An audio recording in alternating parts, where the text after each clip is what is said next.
এক বছর পর আবার মা সরস্বতী ঘরে এলো। আমার মেয়ে খুব বায়না করছিল জেঠিমাকে কোলে করে ঠাকুর আনতে দেখে ও কোলে করে ঠাকুর ঘরে আনবে। তো ওর ভয়ে ঠাকুরটা যাতে ও হাত না দিতে পারে, ওর ভয়ে সিঁড়ির তলায় ঠাকুর রাখা হলো লুকিয়ে। কিছু করার নেই, যদি হাত দেয়, যদি ভেঙে ফেলে, সেই ভয়। ওই যে তোমার মেয়ে কি করতে দেখো। বর কিন্তু অনেক রাতে ডিউটি করে এসে প্যান্ডেল শুরু করলো। ওর প্যান্ডেল করার ইচ্ছে ছিল না, কিন্তু অনেক কষ্টে ওকে মানিয়ে রাজি করিয়ে প্যান্ডেলটা করানো হলো। ঠাকুর বসাবো, একটু প্যান্ডেল না হলে ভালো লাগে বলো তো? তো সেই জন্য ওকে জোর করে প্যান্ডেল করানো হলো। তারপরের দিনই তো সরস্বতী পুজো। তারপরে সকালবেলা অনেক সকালে উঠে পড়লাম, স্নান করে নিলাম ঠিক 5:30টায়। তারপর ঠাকুর সাজিয়ে ঘরের ঠাকুরকে সুন্দর করে পুজো দিয়ে দিলাম ফল দিয়ে। এবারে হচ্ছে সরস্বতী মায়ের পালা। সরস্বতী মাকেও কিন্তু খুব সুন্দর করে সাজিয়ে গুছিয়ে সব কিছু রেডি করে ফেলেছি। ঠাকুরমশাই বলেছে 8:30টায় আসবে, কিন্তু তার আগেই আমাদের সব কিছু রেডি হয়ে গেছিলো। তার মেয়েকেও অনেক সকাল সকাল রেডি করে ফেলেছি, মেয়ে যেহেতু আজকে হাতে খড়ি দেবে।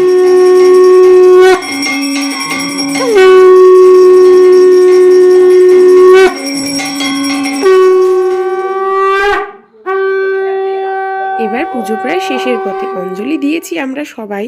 তারপরে লাস্টে মেয়ের হাতে খড়ির পালা। তো মেয়ে হাতে খড়ি দিতে যে এরকম ঘটাবে বুঝতেই পারিনি।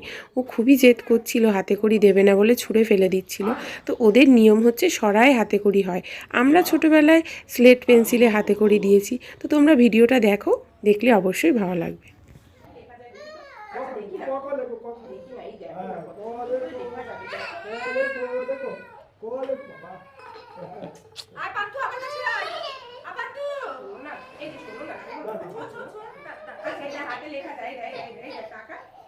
আচ্ছা আমাকে দাও, আমাকে দাও দেখি।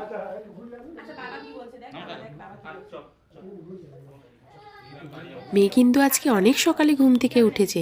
অন্যদিন 9টা 9:30টায় ঘুম থেকে ওঠে, 8টায় ওঠে খুব কম, কিন্তু আজকে তো 8টার সময় ঘুম থেকে উঠেই স্নান করে নিয়েছে, আবার না খেয়েও রয়েছে। ভাবলাম সরস্বতী পুজো প্রথমবার হাতে খড়ি দেবে, তো সেই জন্য মেয়েকে ভাবলাম খাওয়াবো না। তো তাড়াতাড়ি ঠাকুরমশাই চলে এসেছে, ওই জন্য হাতে খড়িটা দিয়েই খাওয়াবো। তো ও যে এত বিরক্ত করবে সেটা ভাবতে পারিনি। চক ছুঁড়ে ফেলে দিল ঠাকুরমশাইয়ের কাছে। এত ভালো করে লেখাচ্ছে, ও কিছুতেই লিখবে না, বিরক্তি, জেদ। কি করব, চকলেট দিলাম, কিশমিশ দিলাম, ও যেগুলো খেতে ভালোবাসে সেগুলো দিয়ে পটিয়ে যদি একবার লেখা যায়। কিছুতেই কোনো কিছুই হচ্ছে না। আমার কোলে লিখছিল না, তো বললাম বাবার কোলে বস, ঘুরিয়ে আনলাম, তাতেও রাজি হলো না। সব কিছুতেই জেদ করছিল, বিরক্ত হয়ে যাচ্ছিল। আসলে 10:30টা বেজে গেছে আমাদের পুজো হতে হতে। তো কিছু করার নেই, ওরও ভালো লাগছে না, বাচ্চা মানুষ, খিদে পেয়ে গেছে। অন্যদিন ঘুম থেকে ওঠে না সেটা আলাদা কথা, আজকে সকালবেলাই উঠে গেছে, তার মধ্যে না খেয়ে রয়েছে। ও বলতে পারছে না যে আমার খিদে পেয়েছে। বিস্কুট খেতে দিলাম, সেটাও খেলো না, অন্যদিন ভাত খায়। তো যাই হোক, অনেক কষ্টে মানিয়ে বুঝিয়ে তাও কিছুটা অন্তত লেখানো হলো। ঠাকুরমশাইকে তো খুব ভালোই বলতে হবে, ঠাকুরমশাই অনেক ধৈর্য ধরে মেয়েকে লিখিয়েছে। যে যতটুকু লেখানো হয়েছে তাতেই যথেষ্ট, যাতে আশীর্বাদ করুক, যাতে মেয়ে অনেক বড় হয়, এটাই কামনা করি। তো যাই হোক, তারপরে আমরা বেলায় আবার একটু ঘুরতে বেরিয়েছিলাম। সরস্বতী পুজো, মেয়ের প্রথম বছর শাড়ি পরার দিন আজকে। তো আগের বছর যেহেতু অনেকটাই ছোট ছিল, ওই জন্য ওড়না দিয়ে শাড়ি পরিয়েছিলাম। এবারেও এক্সাইটেড, দিদিকে শাড়ি পরা দেখে ও শাড়ি পরবে। তো ওকে খাইয়ে দাইয়ে শাড়ি পরাবো, যেহেতু নোংরা হয়ে যাবে ড্রেসটা, ওই জন্য ওকে জোর করিনি আর। জাস্ট ওপরের ড্রেসটা পরিয়েই ওকে ঠাকুর পুজো দিতে বসিয়ে দিয়েছি। তারপরে জামা আবার পরে পরিয়েছি, শাড়িটা পরে পরানো হয়েছে কারণ নোংরা করে ফেলতে পারে।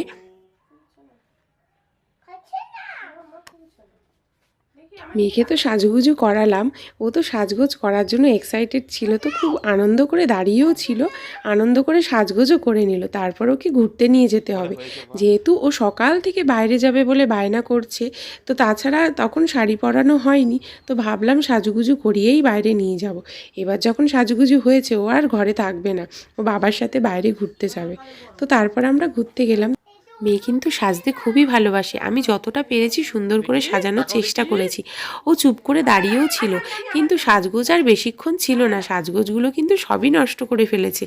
আমার এতটাই খারাপ লাগছিল, কত সুন্দর করে সাজিয়ে দিলাম। আমার খুব ইচ্ছে ছিল যে আমার মেয়ে হলে আমি সুন্দর করে তাকে সাজাবো, চুল বেঁধে দেবো, এবার খোপা তুই খেলে করে দাও তাহলে। দেবো, আর শাড়িও পরিয়ে দেবো। এটা সব মেয়েদেরই ইচ্ছে থাকে বেশিরভাগটাই।